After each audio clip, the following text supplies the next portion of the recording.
The Catholic Church has a long tradition of apparitions, those moments when the supernatural breaks into the everyday world to communicate a message or to offer assistance. Of course, Mary is rightly the queen of apparitions, and there are numerous accounts of Mary's appearance throughout world history. Yet Mary is not the only one who appears to us in our world. In the Lord's providence, angels also appear to people in order to teach, protect, and most importantly, deliver the messages of God. These angelic companions might appear in a personal way, like the guardian angel who rescues you from certain dangers, but there are also apparitions that change the course of history.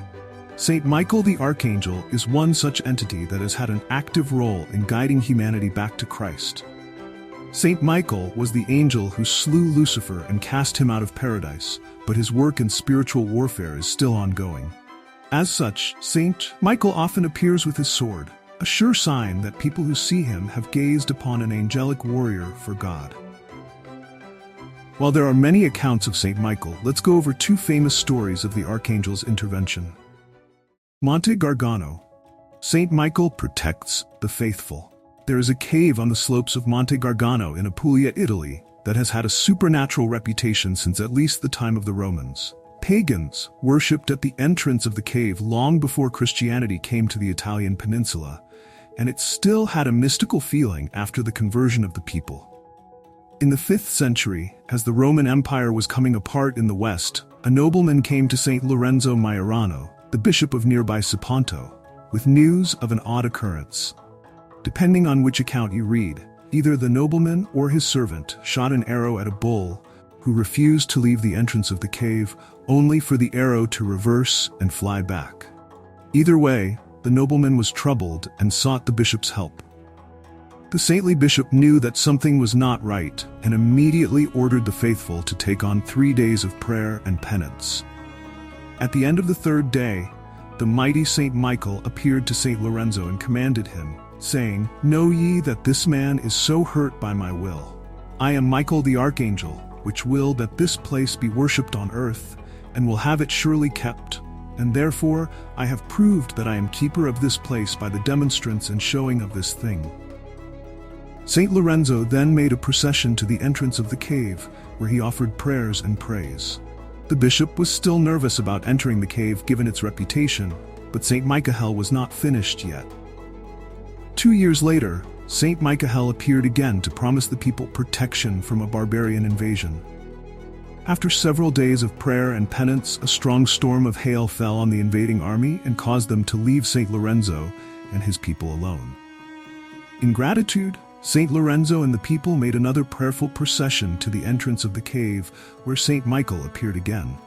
The archangel told the saint that the cave had now been consecrated to God and asked the bishop to build a church. When Saint Lorenzo entered the cave for the first time, he found an altar and a cross, and knew the archangel had kept his promise. After receiving permission from the Pope, a church was built and consecrated to Saint Michael. The shrine is still there on Monte Gargano, and there have been more apparitions of the archangel since the time of Saint Lorenzo. As well, stones from the cave are considered relics and are even used in exorcisms, a testament to the great power of Saint Michael. Tlaxcala, the Archangel's apparition in North America. The most famous shrines to St. Michael's apparitions are found in Europe. Perhaps the most popular shrine is Castel Sant'Angelo in Rome. What was once a mausoleum is now a popular tourist attraction near the Vatican, with a great statue of St. Michael at the top. This commemorates an apparition seen by Pope St. Gregory the Great, which signaled the end of a plague. While Castel Sant'Angelo and other European shrines are worth a visit, there is one in the Americas that can't be overlooked. A couple of hours east of Mexico City, in the state of Tlaxcala, is the town of San Miguel del Milagro, which hosts a shrine to St. Michael and his 17th century apparition. A century after the famous Marian apparition at Guadalupe, St. Michael appeared to a young convert named Diego Lázaro de San Francisco on April 25, 1631. Like the apparition to St. Gregory in Rome, this apparition was related to an epidemic that had been decimating the people. St. Michael told the young man that he would provide a miraculous well in a ravine whose waters would cure disease, and the archangel asked the young Diego to spread the word. Diego was still a teenager and came from a native family, so the young man did not think that he would be listened to. So Diego Lazaro initially doubted himself and did not tell anyone about the mystical vision. Soon after the first apparition, Diego himself fell ill with a burning fever and was thus greatly weakened. A few days into his illness, on May 7th, St. Michael appeared once again.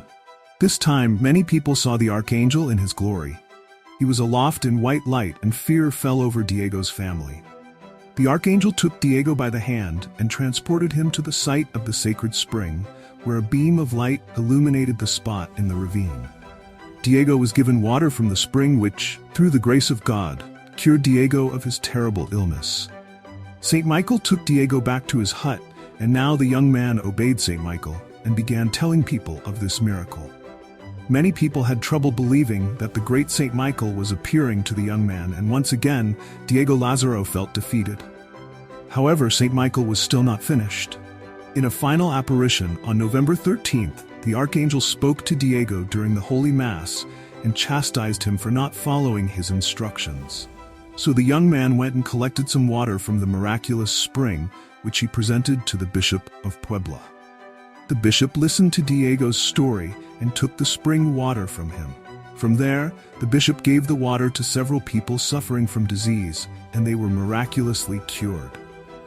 More investigations were carried out, and there were numerous stories of miraculous cures. Once again, the apparition of St. Michael signaled the end of an epidemic. Soon, a shrine was built in what is now the town of San Miguel del Milagro. The people of the small town still hold processions in thanksgiving to St. Michael's intercession, especially on September 29th, the Feast of the Holy Archangels. These two brief retellings show the great power of St. Michael, but there are still more stories and even more details in these accounts. However, we can see clearly that the mighty Archangel is still working to protect and guide God's children. St. Michael's intercession is powerful, and we should turn to him as a faithful companion in this life. Thank you for watching. Don't forget to like, share, and subscribe for more insights into the divine mysteries of St. Michael the Archangel.